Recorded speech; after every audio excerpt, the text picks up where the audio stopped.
ikuziture ahantu maze igihe kinini uzirikiwe.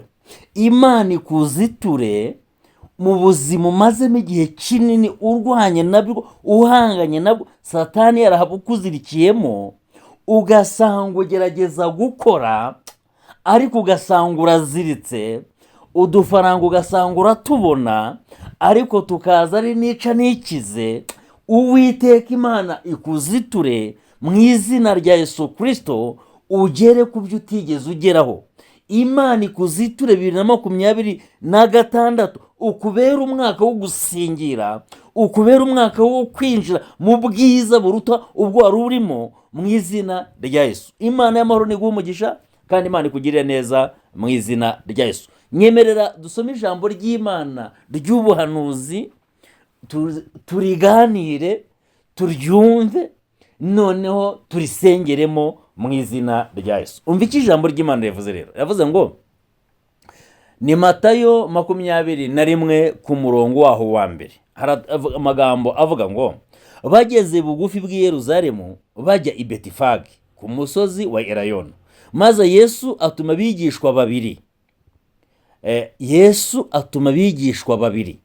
Yesu yari mu rugendo arimo agenda, ageze bugufi bw'i Yerusalemu bajya i Betifage ku musozi wa Elayono. Yesu yiyumvamo ikintu gikomeye, yiyumva ko hari indogobe imaze igihe kinini iziritse, imaze imyaka myinshi iziritse, n'icyo yabyaye nacyo kirazirikwa. Iyi ndogobe yaziritse ari ishashi, yimira kuri uyu mugozi, n'iyibyaye nayo ivutse irazirikwa. Yesu ageze aha hantu yiyumvamo ko iyi ndogobe iziritse ari ishusho y'ibyiza, ari ishusho y'Imana igomba gukorera abantu. Ahita rero ayikoresha nk'ubuhanuzi bwawe mu izina rya Yesu. Umva iki ijambo rivuze. Aravuze ngo, arababwira ati mujye mu kirorero kiri imbere, uwo mwanya muri bubone indogobe izirikanye n'iyayo. Muri bubone indogobe izirikanye n'iyayo, muziziture. Imana ishobora byose ikuziture, muyiziture, muyinzanire. Umva icyo nkubwira nshuti yanjye, ubuhanuzi burimo buvuga.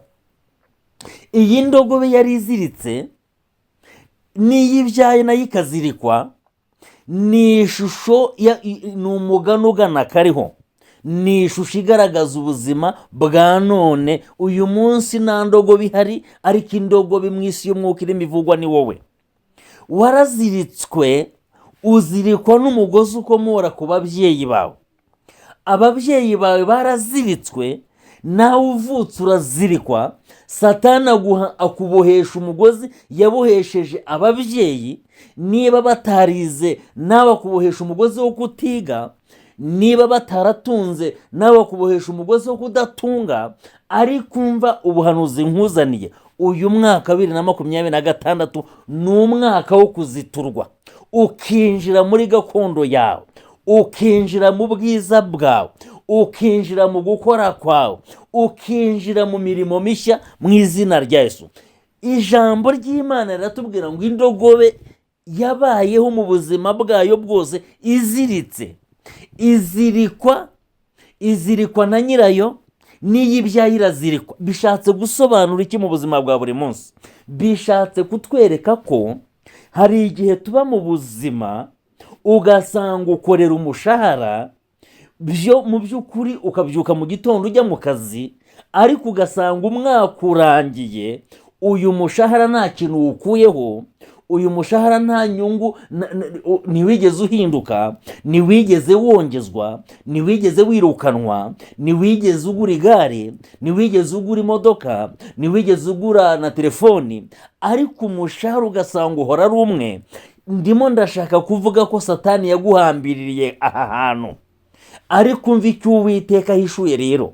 Imana ishobora byose igiye kukuzitura, aho utigeze ugera uhagere, ibyo utigeze ubona ubibone, ibyo utigeze wumva ubyumve, aho utigeze winjira uhinjire, ibyo utigeze utunga ubitunge. Bibiliya itubwira iki? Hari umuntu wari uziritse, azirikirwa mu burwayi, uburwayi satana bumuhambiriraho, amara imyaka 38 aziritse. Arazirikwa ku rwego marayika yamanukaga gukiza abantu, ikidendezi cyakihinduriza, ariko kuko umugozi wari umuziritse utamwemereraga kwinaga mu kidendezi, abari aho bagakira bagasigara aryamye kuri cya gisasiro. Imyaka irashira indi irataha, kandi ari aho abandi bakirira. Bishatse kuvuga iki ibi bintu?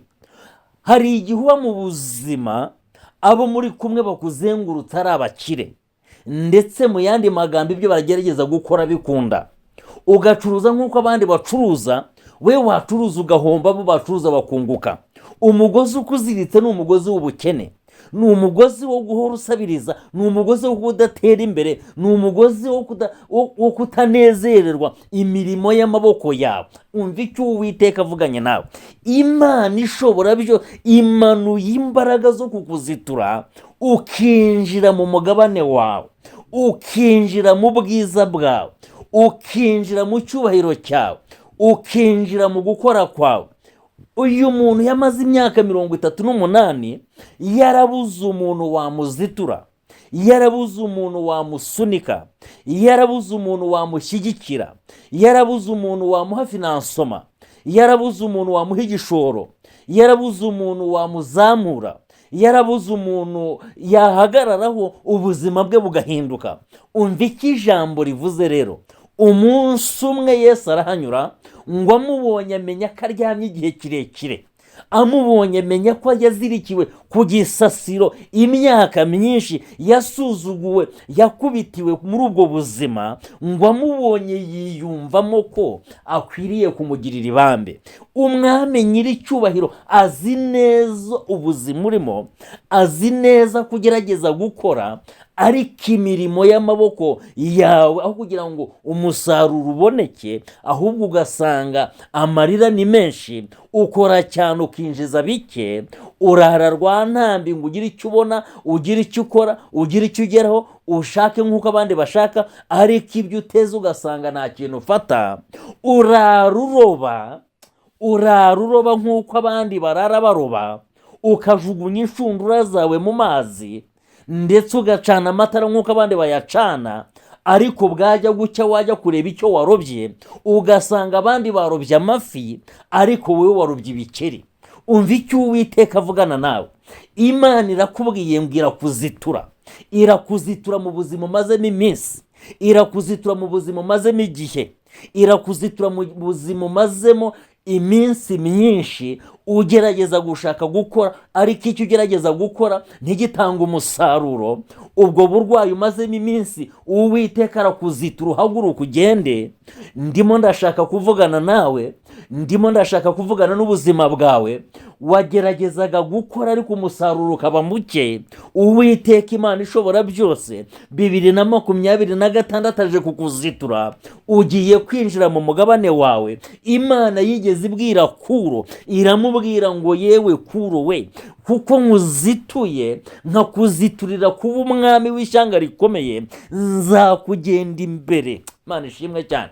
Nzakugenda imbere ahadatunganye amatunganye, nzakugenda imbere ahatameze neza amatunganye hamere neza, nzakugenda imbere winjira aho utigeze winjira, nzakugenda imbere wicarana n'ibikomangoma, nzakugenda imbere nkuhindura ishyanga rikomeye, kandi ibihindizo by'ibyuma nzajya mbicamo kabiri. Abazagutega kuko barahari, abatazishimira iterambere ryawe barahari, abazashaka kukuzitirira ahantu barahari, ariko ibihindizo by'ibyuma nzabicamo kabiri kugira ngo irembo ryawe ntirizugarirwe. Ndimo ndavugana n'ubuzima bwawe inshuti yanjye. Imana ishobora byose 2026 ni kugenda imbere. Imbaraga zakurwanyije 2025 Uwiteka ziteshereje agaciro imbere yawe mu izina rya Yesu. Winjire mu mugabane wawe, winjire mu bwiza bw'Imana, winjire mu kubaho kw'Imana. Ariko icyo nshaka kuvugana nawe ni iki: ese waruzi ko waruziritse? waba waruzi neza ko waruziritse? niba uzi ko waruziritse, ndagira ngo ufate umwanya wo kwizitura, uvuge ngo wabuzima we, ngo usohotsemo mu izina rya Yesu. uvuge ngo wa mateka we, ngo usezereye mu izina rya Yesu. uvuge ngo wanzara we, ngo usezereye mu izina rya Yesu. wa mushahara w'inica n'ikize we, ngo usezereye mu izina rya Yesu. wa bushomeri we, ngo usezereye mu izina rya Yesu. winjire mu gushaka akazi, Imana igendane nawe. winjire mu gukoresha amaboko yawe, Imana igendane nawe. Uwiteka ahagararane nawe kandi uhinduke umuneshi kurushaho. Bibiliya ivuza amagambo akomeye. Ijambo ry'Imana rirambwira ngo Yesu ageze bugufi bw'i Betifage, yohereza abantu babiri, arababwira ngo nimugende muziture indogobe iziritse. iyi ndogobe yaraziritswe, iziritswe ibyaye, n'iyo ibyaye irazirikwa. uyu munsi ni umunsi wo kubohorwa, uyu munsi ni umunsi wo kuziturwa. nimugende muziture iyi ndogobe izirikanye n'iyayo. amateka yayo arahindutse, amateka y'ikizirika arahindutse, amateka y'amarira arahindutse, amateka yo kujugunya amahoro arahindutse, amateka yo kujugunya yo kubona ko ubuzima bwawe uhora wizengurukaho arahindutse. ijambo ry'Imana riravuze ngo muziture iyi ndogobe, nimuyiziture yonyine, muyiziturane n'iyayo. Imana ishobora byose gutandukanya n'amateka y'iwanyu mu izina rya Yesu. imbaraga zatsinze papa wawe naho mugomba guhurira. imbaraga zatsinze mama wawe naho mugomba guhurira. Imana igutandukanye n'amateka y'iwanyu, Imana igutandukanye n'igisekuruza cy'iwanyu. Imana ishobora byose ikuziture ikwinjize mu bwiza, ikuziture ikwinjize mu yandi mashimwe, ikuziture ikwambutse mu izina rya Yesu Kristo.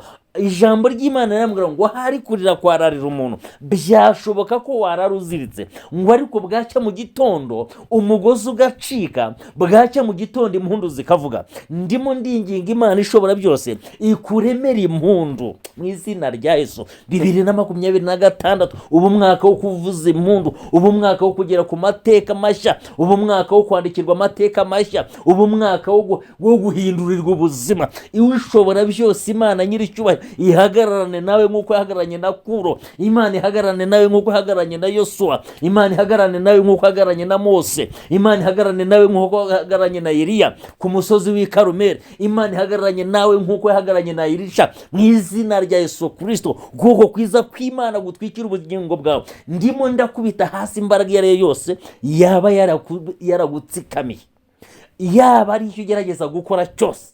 Uwiteka Imana ishobora byose agihesha umugisha. Imana igendane nawe, Imana ibane nawe, Imana ikuneshereze kandi gutsindishirize mu izina rya Yesu. Shalom, shalom.